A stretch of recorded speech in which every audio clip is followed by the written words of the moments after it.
and we are going to start with screen share. Hopefully this works. Can one person please tell us if it is working and you can see it? Because once we screen share, it will have to be done by voice because we can't see you guys after we start screen sharing. So if someone can tell us if you can actually see the slide, that would be great, and then we can get started. Hang on a second. Pressure.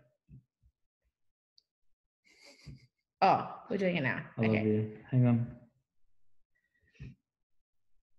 Here we go. Can you see the slides? Yep. Okay, cool. Let's get started. All right. We are excited. We are talking about the huddle. And we're just going to get straight into it. First, we're going to explain like the reasoning behind the huddle. Then we're going to explain the huddle. And then we're going to explain how we're going to do it. So that's the 3 stages. And let's get into it. So we have a quote. When performance is measured, performance improves. When the performance is measured and reported, the rate of improvement accelerates. I've had this quote for a long, long time, and it's a good one because we all have the benefit of our workstations, right? Which measures our performance. And that's pretty straightforward. But when we have someone to report to, or we're accountable for what we do, the rate of improvement will accelerate. Yeah, and we've actually seen this happen in the last 6 years of doing Sensi. We've seen the difference when, sponsors and downline and teamies, when they work closely together, we have seen a huge difference in performance. And so we're going to kind of take it one step further because not everyone has, either a teamie to do that with, or sometimes people have things that's happening in their lives. So that's the first one. Yeah.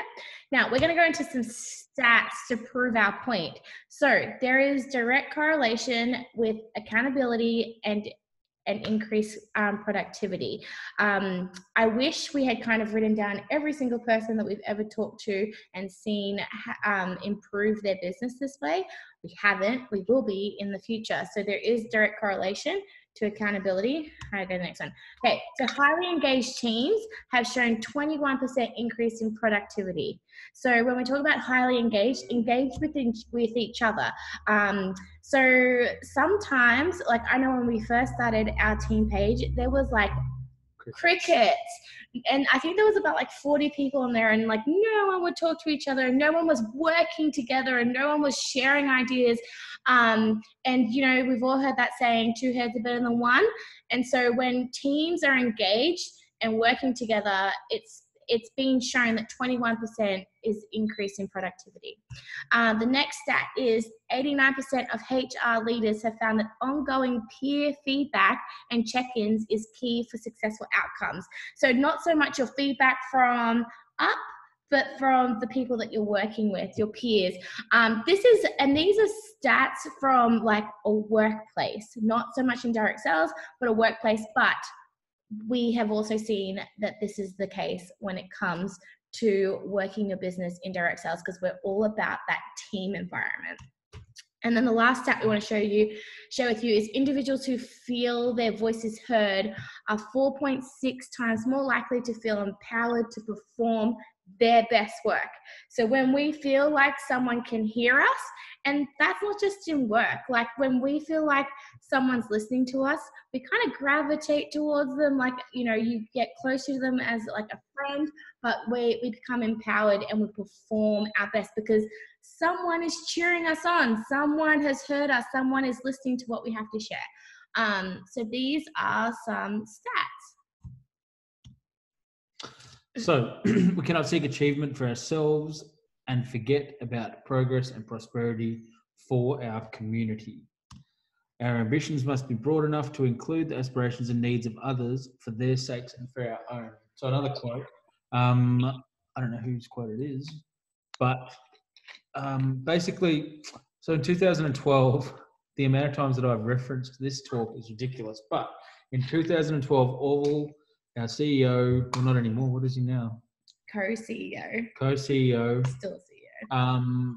Gave a keynote talk at Reunion in 2012. And he talked about a thing called a zero-sum game.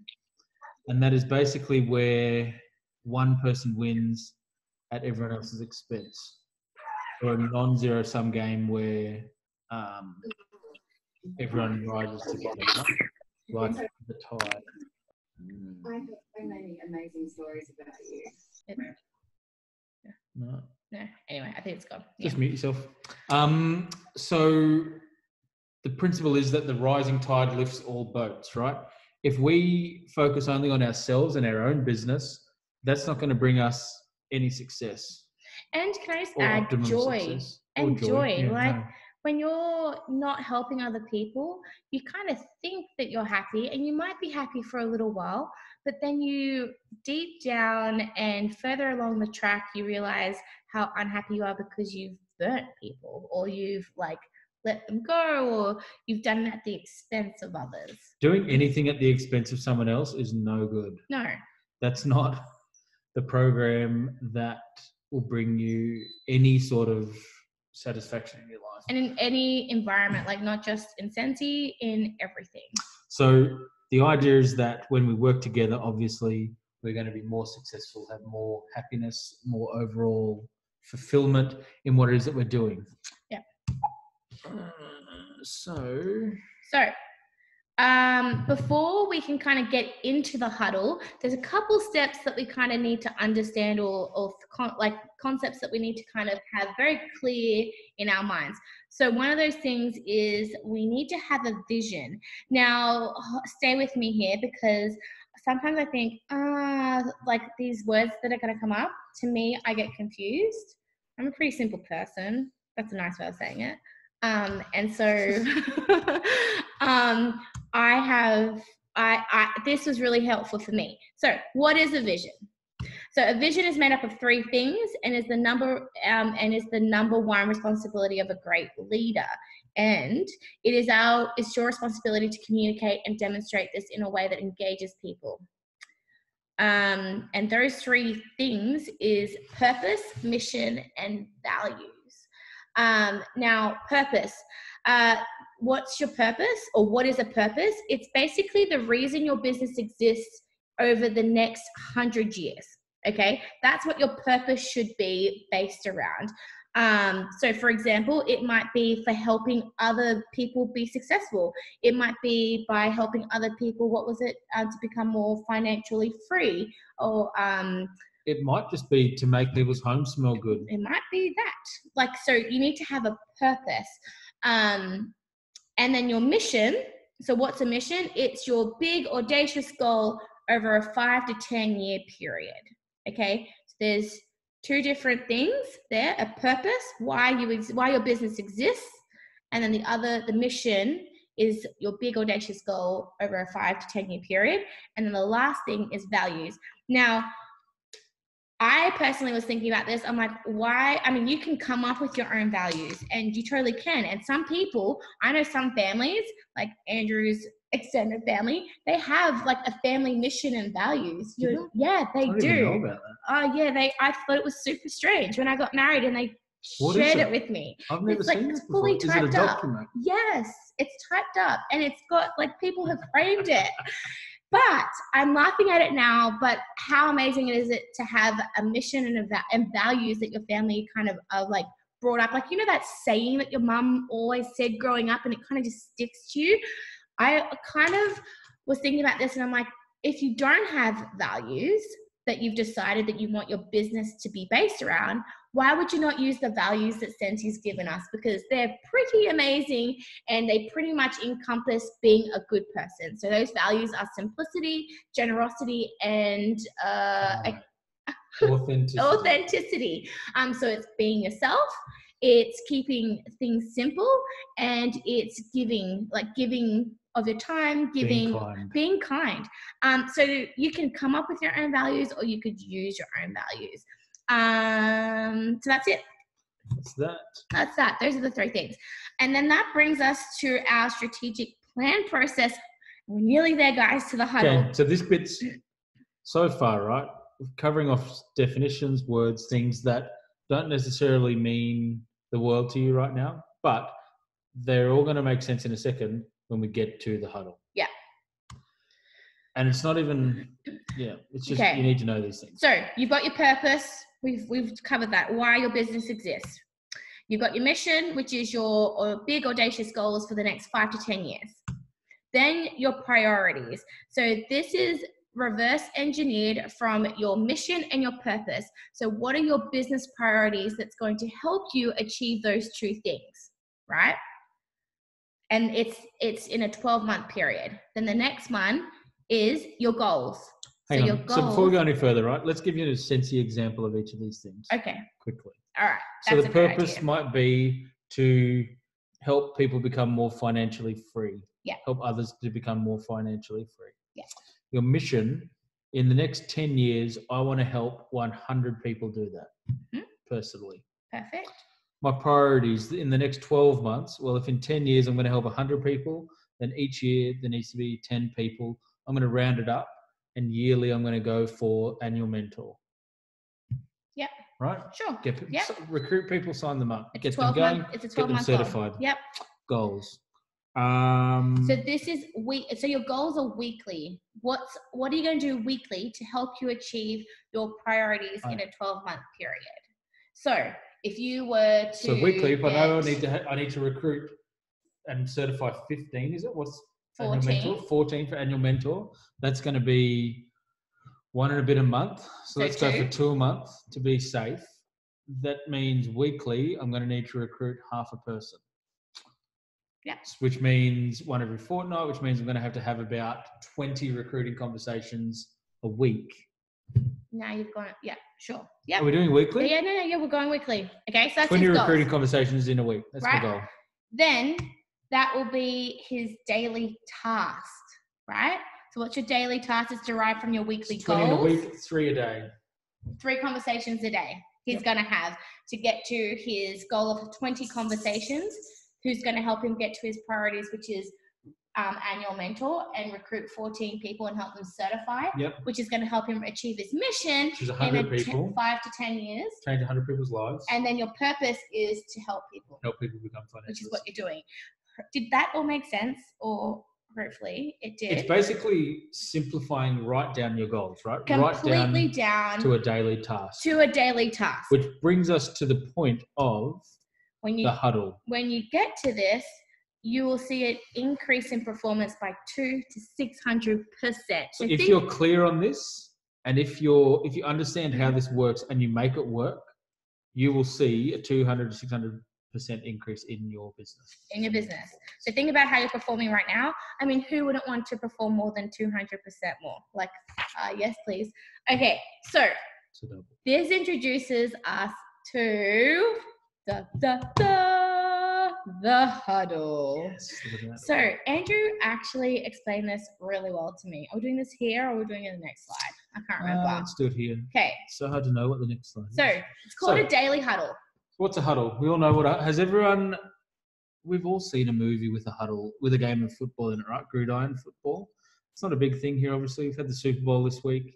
You may or may not be aware. Don't they huddle in AFL? Not AFL. What's rugby? Not really. Don't they? Oh. It's not a scrum. Oh, yeah, no. Yeah, so okay. Huddle's different. Don't confuse things. Sorry, wrong sport.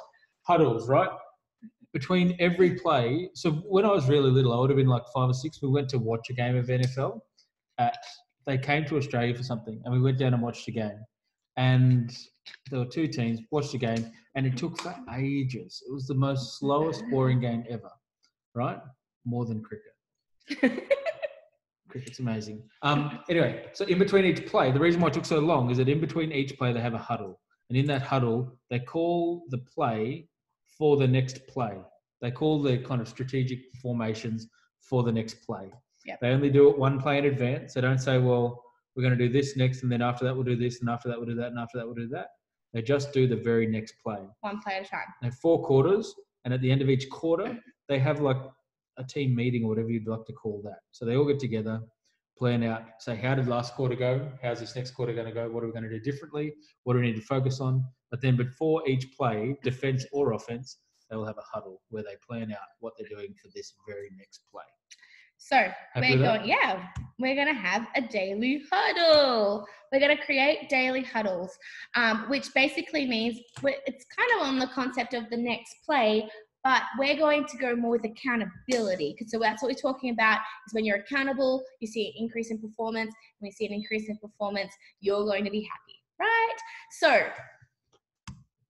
there's two types of huddle. Well, we're going to get into a second. We'll tell you what goes on in the huddle properly. So Monday, there's a 12-minute huddle. That's as long as it needs to go. It's not going to go any further than that. 12 minutes. And Tuesday to Friday, you have an 8-minute huddle. And that's as long as it's going to go as well.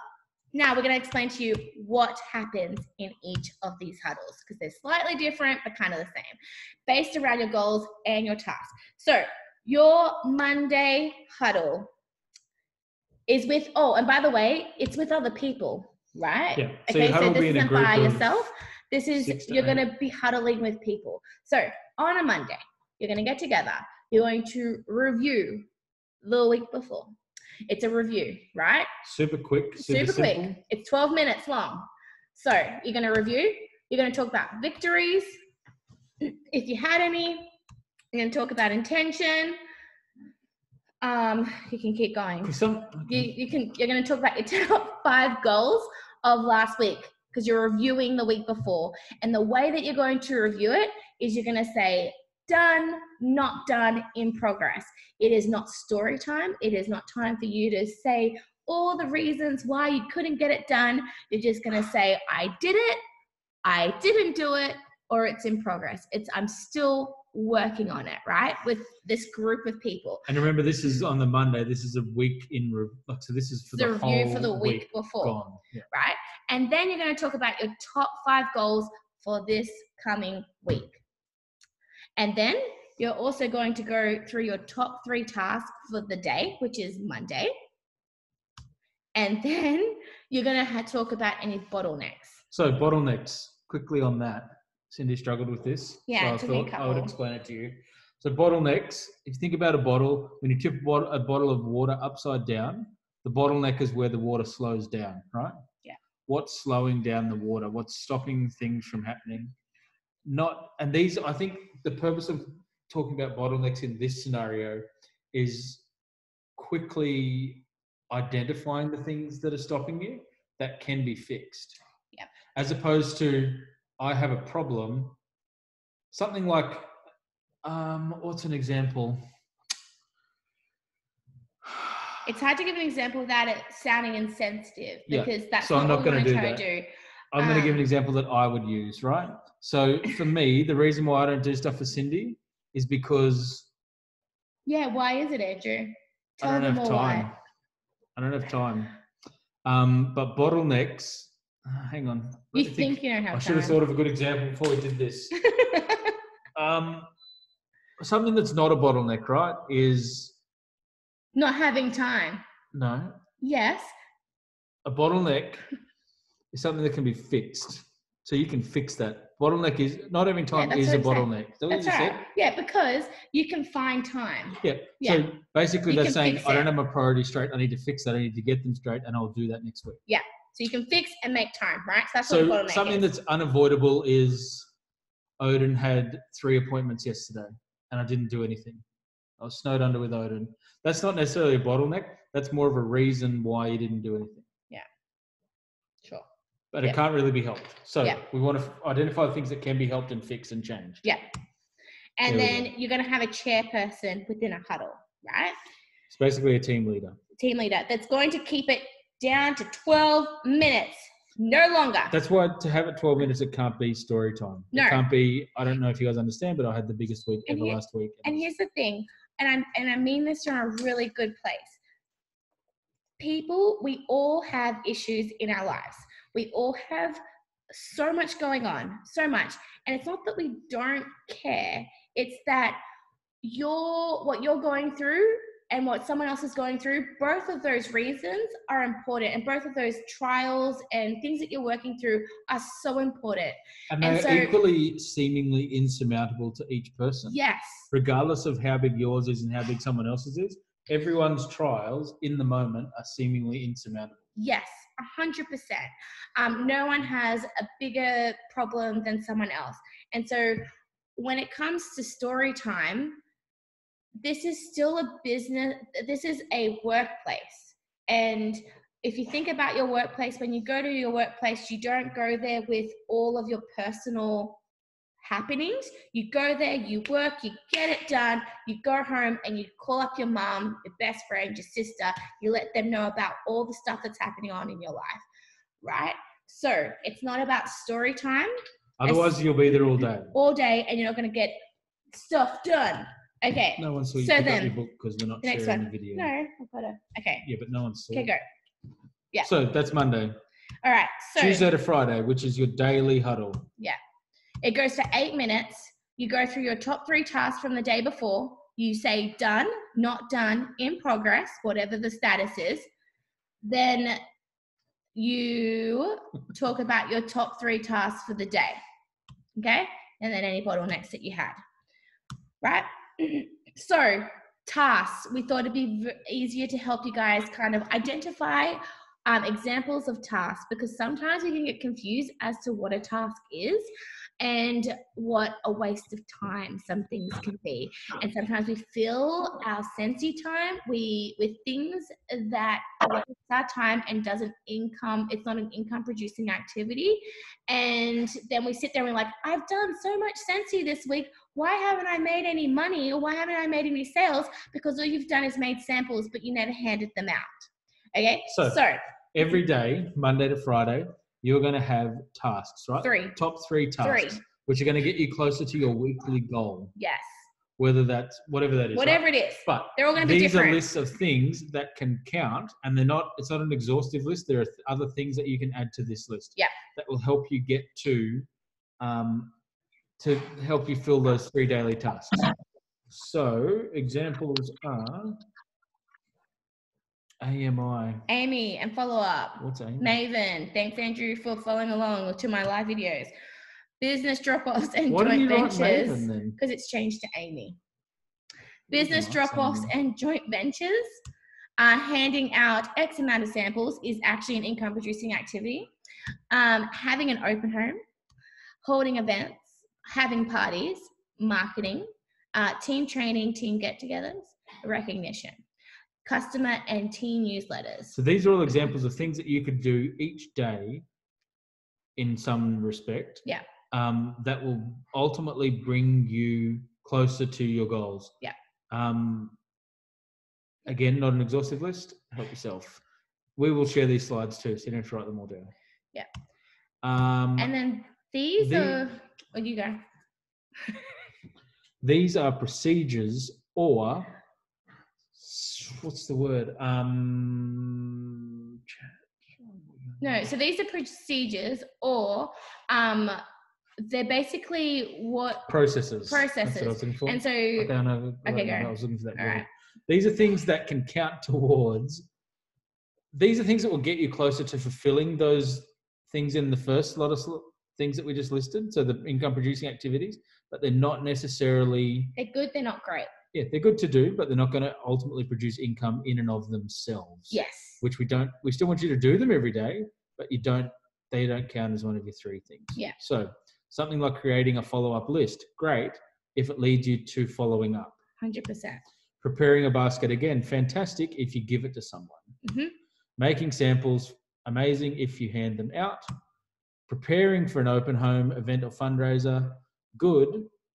But if you never have those things... But that doesn't count as an event, because the event is, as a task, because the task is the open home, the event, or the fundraiser. Yeah. Organising your office doesn't count, because your office will always be a pigsty. Organising stock and business supplies, again, good thing to do, doesn't actually get you to a task-oriented thing. All right. So why accountability? One of the things is, if you've ever been accountable for anything, And it's Can when I give you, you an example? yes. So I was watching a video the other day of a guy on YouTube who went to see a personal trainer and he was looking to get fit, right? Yeah. And the first thing the personal trainer said to me was, tell me what you've eaten in the last 48 hours. Ooh. And he's like, oh, that's a terrible question. Like he felt super, super awkward about having to answer that question. He goes, just rubbish. Like he didn't even get to a point where he told him what it was because he was so embarrassed about it. Yeah, I bet. So accountability, right? So He didn't see that one coming. wasn't ready for that question. But when we're held accountable for the things that we're doing, we know what we should be doing. Yeah. But when someone else points out to us or makes clear our failures, I guess, Yeah. it's quite a confronting thing. Yeah. It's not enjoyable. It's not a good feeling. So if you can imagine daily you're catching up with your little huddle team of 4 to 6 to 8 people, whatever it ends up being. It's not story time. It's not story time. It's not all the reasons why you couldn't do what you said you were going to do. It's just, did you hand out your 4 samples yesterday and you say, no. You feel silly. Feel a little bit silly. And then you come back the next day. So you didn't do that yesterday. Did you do your 4 samples today? No. You don't get an opportunity to say why because no one needs to know why. The bottom line is you didn't do it. Well, there's 8 minutes.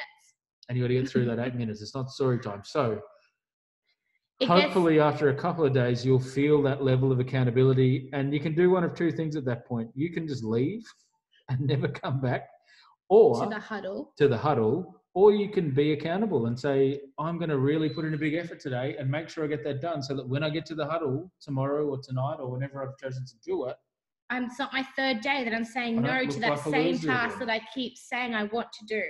And that's where we're getting to is the point of accountability.